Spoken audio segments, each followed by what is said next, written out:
Avec la charrette à bourriquette, Alida transporte aussi le bois et quelques années plus tard, la jeune Suzanne ne boude pas son plaisir de tenir elle-même les rênes.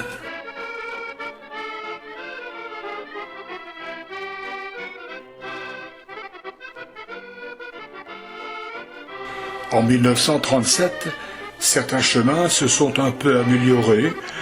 Manuel Joubert s'est procuré une camionnette pour transporter ses cochons et aller faire les marchés. De son côté, Angéline fait l'acquisition d'une auto pour le portage du pain. Comme Suzanne est trop jeune pour conduire, qu'importe, Alida passe son permis. Mais les auto-écoles n'existent pas encore, et c'est le mécanicien Clément Gâteau qui lui donne des leçons. De 13 ans son aîné, Alida attendait que Clément s'en tienne strictement à son rôle d'instructeur. « Non, Clément, t'amuse pas !» Avec Alida, on ne plaisante pas. À son tour, Alida, avant de partir faire sa route dans les conserveries de Saint-Gilles, apprend la conduite à Suzanne. Germain Viaud est bien ancré dans la commune, il a fait des rencontres, il a une connaissance, comme on disait à l'époque. En 1936, il a épousé Fernande, une fille de la grande famille des Pénissons.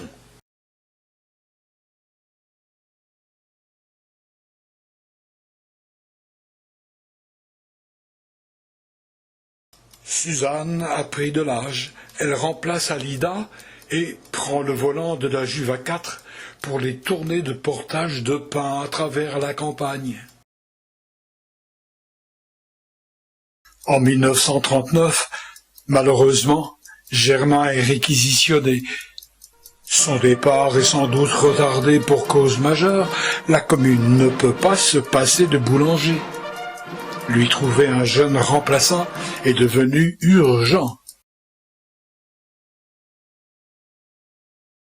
Grâce aux relations familiales, un garçon boulanger, fils de l'épicerie Charrier de Coex, est contacté. Il a fait un apprentissage à la boulangerie Simon de Saint-Gilles, a travaillé à Esnay.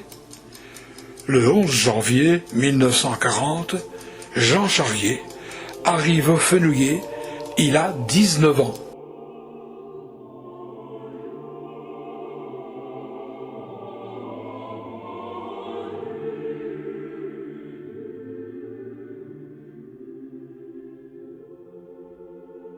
Le bourg bénéficie de l'électricité depuis 1935 et assez vite, la vie s'en est modifiée. Les ateliers Michino, scierie et forge, la forge Billon, se sont équipés de moteurs grâce à Guy Kergoustin, le responsable du réseau gaz et électricité de Croix-de-Vie. Les particuliers s'éclairent désormais avec des ampoules, on a tué les chandelles. La puissance des ampoules se définira longtemps en nombre de bougies. On achète des ampoules de 40 ou de 60 bougies. Les watts, connais pas. Profitant de cette modernité, Angéline offre à sa fille, sans doute pour ses 18 ans, un poste de TSF. Une nouveauté au Fenouillet. En 1940, nombre de soldats sont partis en guerre et on attend fébrilement les nouvelles que la TSF donne de temps à autre pour les transmettre aux familles concernées. C'est dire si le poste de la boulangerie fonctionne, le seul dans la commune. Le 16 juin, on apprend que le caporal Guibert est porté disparu. Rapidement, on accourt à la ferme du Pigné où vit Maria, sa mère, remariée à Pierre Viaud, pour lui apprendre la triste nouvelle. Cette Maria, qui avait déjà perdu son premier mari à la Première Guerre. Marguerite Rondeau-Locteau, employée à la ferme du Pigné, s'est toujours souvenue de cet épisode tragique. Bien accueilli, Jean se mêle volontiers aux gars du pays. Le dimanche, Il fait office d'arbitre de touche lors des parties de foot de l'équipe des Crocodiles. Elles étaient organisées dans un champ de Bonomo à la Passonnière. Si le patron nous fait les gros yeux, on dira faut bien rire un peu. Tant pis si vous n'êtes pas content. Il se fait de très bons copains, comme Charlot, un gars jovial de la famille Mériot qui habite une petite ferme à quelques 500 mètres de la boulangerie sur cette route de Saint-Révérend. En 1943, Charlot, qui est requis pour aller construire les blocos des Allemands sur la côte, ira se cacher à Couex, chez un copain de Jean, ni vu ni connu.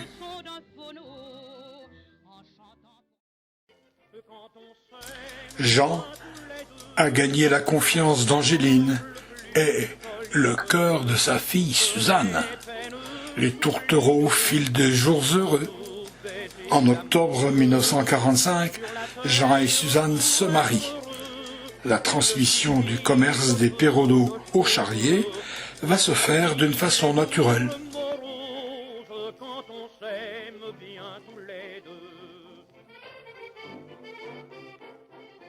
Jean, qui a toujours recours à l'aide de manutentionnaires, entreprend la modernisation de sa boulangerie.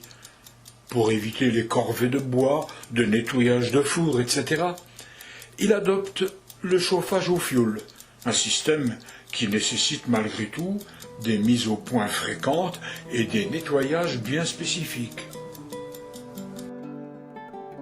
Depuis très longtemps, les familles sont habituées au gros pain de 6 livres, sinon plus. Dans les années 1940, les boulangers faisaient couramment des pains de 4 livres. Tout fier de son travail, un jeune ouvrier en tient un dans ses bras. C'est qu'avec les pains de 4, on peut se faire de belles grillées et de belles graissettes poisées. L'eau courante étant installée dans le bourg en 1947, fini les corvées d'eau au puits. Grâce à une petite canalisation, l'eau arrive directement sur la farine. Jean adopte alors le système du pétrin électrique, ce qui va soulager fortement son quotidien. Comme ouvrier, Jean embauche un gars du village du Plessis, Pierre Renaud, qui portera le nom de Pierrot Boulanger. Il a perdu des doigts de sa main gauche en jouant imprudemment avec de la poudre utilisée pour faire éclater les rochers dans les carrières de pierre du Fenouillet. Fernand Dupont, qui jouait avec lui ce jour-là, s'en est souvenu toute sa vie durant. Comme les ailes des moulins à vent ont peu à peu cessé de tourner, le moulin des marchands a cessé toute activité en 1935.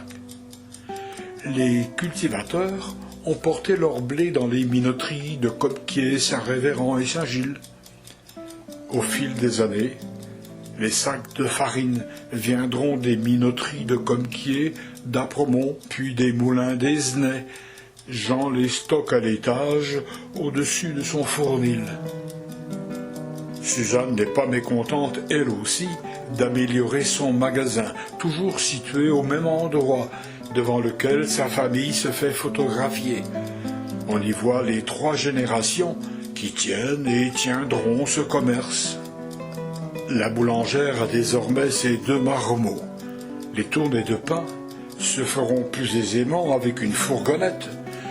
La Juve à 4, que tout le monde connaît bien désormais, sillonne les routes et les chemins. Un coup de klaxon et le voisinage vient à la rencontre de la boulangerie. Parfois, aux grandes dames de Suzanne, Jean est à l'affût des nouveautés. Il achète un four électrique qui va éviter les inconvénients de tout genre dus au mazout. C'est nettement plus propre et plus efficace. Il est très satisfait de son affaire. En 1976, Jean commence à fatiguer. Il vend son entreprise à son gendre Alain Perrochot, qui a fait son apprentissage chez lui. Il vient juste de passer son CAP avec succès. Mais depuis longtemps, son épouse Danielle est habituée au magasin et, tout naturellement, elle a pris la suite de sa mère. Le jeune couple apporte à son tour une modification importante en installant le magasin à l'angle opposé de la maison. Il profite de l'occasion pour orner cet angle d'une sculpture réalisée par Benetto, un artiste local.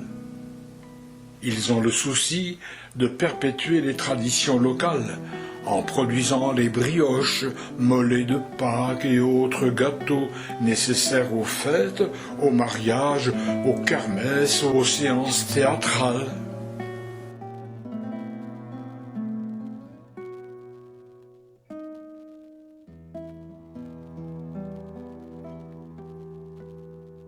C'est en 1994 que le magasin émigre dans la rue du Centre, en face de la Ménarderie. Plus d'espace et une meilleure visibilité. En 2003, Alain décide de cesser son activité, mettant fin à la séquence des 3 générations de boulangers de cette famille, successivement Perraudot, Charrier et Perrochot, dont Jean et Alain ont été honorés par la Fédération des boulangers de Vendée, qui leur a accordé la médaille du travail. Puis vont se succéder plusieurs boulangers, Tardy, Aubray, Rondeau et Berthaud.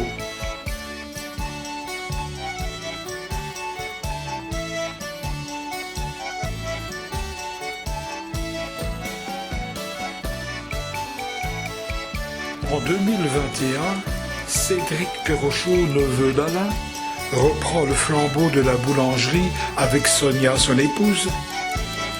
Le magasin aux couleurs rutilantes a trouvé un nouveau look pour aborder le second centenaire qu'on lui souhaite heureux et fructueux. Gageons que la boulange aura toujours du succès au feuillier car, comme dit le proverbe, il vaut mieux courir au pain qu'au médecin.